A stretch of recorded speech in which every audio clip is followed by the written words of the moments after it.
Hello, ഞാൻ ഇന്ന് ജോലി കഴിഞ്ഞ് വന്നപ്പോഴേ സോപ്പ് പൊടി കഴിഞ്ഞിരിക്കണം. പിന്നെ എനിക്ക് വെള്ളം വയ്ക്കണ ഒരു സഞ്ചി വാങ്ങിക്കണം. അപ്പോൾ ഞങ്ങൾ വെളുപ്പായ കല്യാണിലേക്ക് പോയതാണ് കേട്ടോ.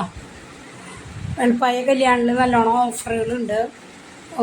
സോപ്പ് പൊടിയും എല്ലാ സാധനങ്ങൾക്കും നല്ല ഓഫർ കാണാണ്ട് ഞാൻ സോപ്പ് പൊടി ഫുള്ളായിട്ട് അവിടെ നിന്ന് എടുത്തില്ല. 1/2 കിലോനെ വാങ്ങിച്ചോളൂ. ടൈഡുണ്ട്. എന്താണെന്ന് വെച്ചാൽ ഞാൻ ഹാൻഡ് മെയ്ഡ് സോപ്പ് പൊടിയാണ് വാങ്ങിക്കുന്നത് കേട്ടോ. അത് നല്ല ക്വാളിറ്റിയിൽ അത്യാവശ്യം നമുക്ക് ഒരു 6 കിലോൻ്റെ ഒരു കിറ്റുണ്ട്.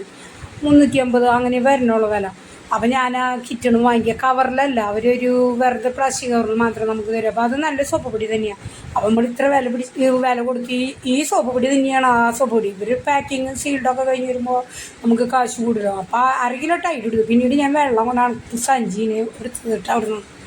അപ്പോൾ ആ കുട്ടി സഞ്ചി വരണം എനിക്ക് സെറ്റാക്കി തന്നു. പക്ഷെ വളരെ വലിയ സഞ്ചിയായി മാറി.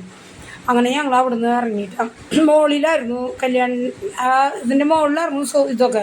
അങ്ങനെ ഞങ്ങൾ അവിടെ നിന്ന് ഇറങ്ങി ബില്ലടിക്കാനായിട്ട് വന്നു. അപ്പോൾ കുറച്ച് അടിയിൽ നിന്ന് തന്നെ പോയിട്ട് കുറച്ച് പച്ചക്കറിയും കാര്യങ്ങളൊക്കെ എടുത്തു. പച്ചക്കറികളൊക്കെ അവിടെ നിന്ന് തന്നെ വാങ്ങിച്ചു ഞങ്ങൾ. പിന്നെ അവിടെ പച്ചമുളകും ഒരു കഷ്ണം കുമ്പളങ്ങിരിണ്ടായിരുന്നു, അത് വാങ്ങിച്ചു. അങ്ങനെ ഞങ്ങൾ വീട്ടിലേക്ക് തിരിച്ചു വന്നു. നമ്മൾ വാങ്ങിച്ചത് ലിജോൻ എൻ്റെ കൂടെ ഉണ്ടായിരുന്നു കേട്ടോ. ലിജോൻ കൂടിയിട്ടാണ് ഞാൻ പോയത്. അങ്ങനെ അത് വാങ്ങിച്ച് ഞാൻ കുമ്പളങ്ങ, സോപ്പ് പൊടി, പച്ചമുളക്, അതിൻ്റെ കൂടി പച്ചമുളക്, പിന്നെ പാല് കഴിക്കാൻ, ചായക്ക് കഴിക്കാൻ